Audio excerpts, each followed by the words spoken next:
Bona igama Sinqobile ngawandwandwe from eJozini ngathothi ngecancer ngo-2021 December 23 kwathiwa ngizo-undergo i-process eNgwelezane lapho kufuneka ngeze khona CT scan ne-bone marrow lapho i-check khona sifike emkantsheni bese ngidlulele eKing Edward sengothola khona ikhimo ngayithola ikhimo kuqala kwathiwa hamba kwathiwa ingisize ngakaqedi ukuyithola ngathola esibili naye kwathiwa ingisize mangithola esithathu kwangathi angisize mangaya kwi-scan to i-cancer isekho ngaya kwi-transplant kwenziwa harvest khona ngisho mase sophinde buyisele ngakhipha mase kufuneka ngabuyisele ngathothi nginelampu la ngareporta mabenza i-biopsy bathothi i-cancer futhi isibuyile kwaku-2024 lapho isibuyile i-cancer hayi kwashuba-ke base bethi hayi ngabe sakhona ukunike ikhimo ngoba ayikho ikhimo abanginika wona ikona u-3 la abanawo abanginika wona but private akhona amakhimo amasha akhona amakhimo amasha ama-private angekho wahulumeni umina nga-afford angangisiza kingadula cause kuthiwa ngifuna ngithola amadosi awu-16 idosi iyodwa u-23,000 lokho kwenza u-336,000 so imali engengikhona uyikhipha leyo so ngiyacela kwa wonke umuntu onganosizo angixhase ngiyazi ukuthi South Africa ngihlulwe lutho ngiyanicela ngiyasithoba nje ngazehlisa ngempela ukuthi ningisize ningixhase khona ngizokhona ukusizakala ngoba hayi kunzima sengize ngaphatha kujona i-TB sengihlanje 2 months manje ngithi TB nanephi ngokathi yayizi indlela engikhuluma ngayo ngikhuluma athi ngiyakhathala nephi yawo so yangilimaza lokho ngicela ama-South African ulo 336,000 ningizame hlanganise khona ngizokhona ukuthi nami ngilapheke i-private ngiyangicela ngiyasithoba kunzima nasebusuku hayi akulaleki kalula because iy'nhlungu isuke zila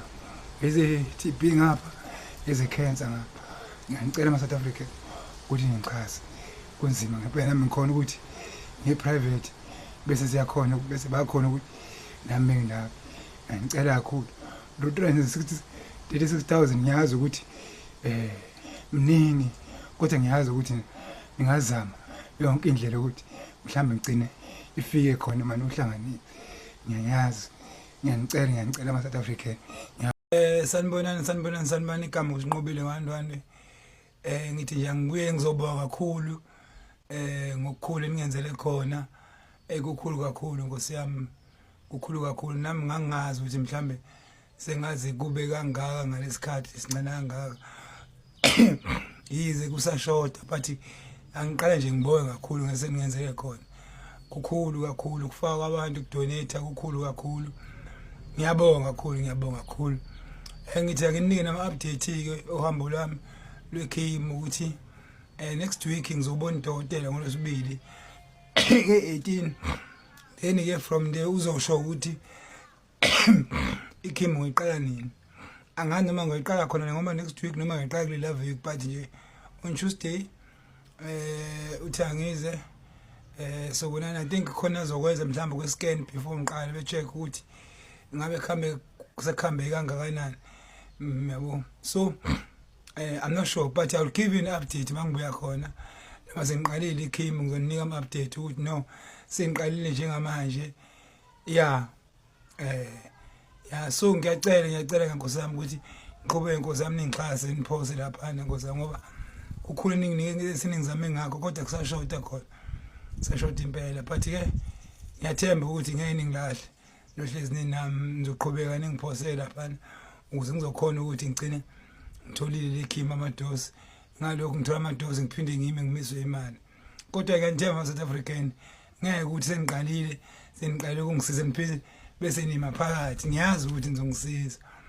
ngithanda ukubonga kakhulu Nkosi yami ningenzele khona ngiqamba ngeke ngipheze ukubonga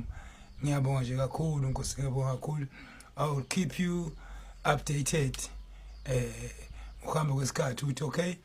ikhimu ngiqala nokuyithola mase ngiqala ukuyithola ngikhombise futhi ukuthi no ngiqalile ikhimu nakho futhi yabo no ngiyabonga kakhulu ngiyacela nkosami siqhubeke nkosami siphoze nkosami ningizame nkosami nintwethele noma kuthiwa malini onayo kuyowenza umehluko lokho akukhathalele ukuthi uzofaka imali enkulu uma ungenayo imali enkulu faka lokho nakho nkosami okhona afford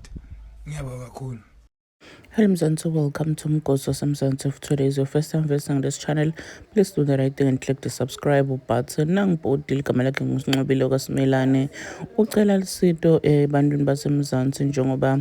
agula TB kanye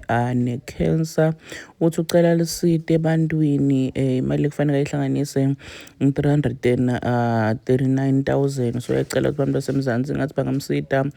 bamchase bamdonate. People have been donating for him lapha enkundleni yokuxhumana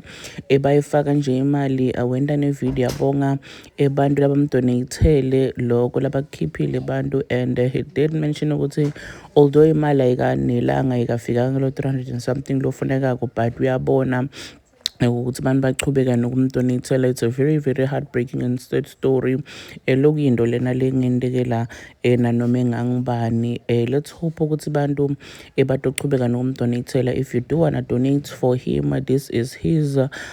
TikTok account. You can go there, account number yakhe it's on his bio. Mundvu ngebantu. Do comment your thoughts down in the comment section. Don't forget to hit the notification bell. I'll see you on the next one. I'm signing out. Goodbye.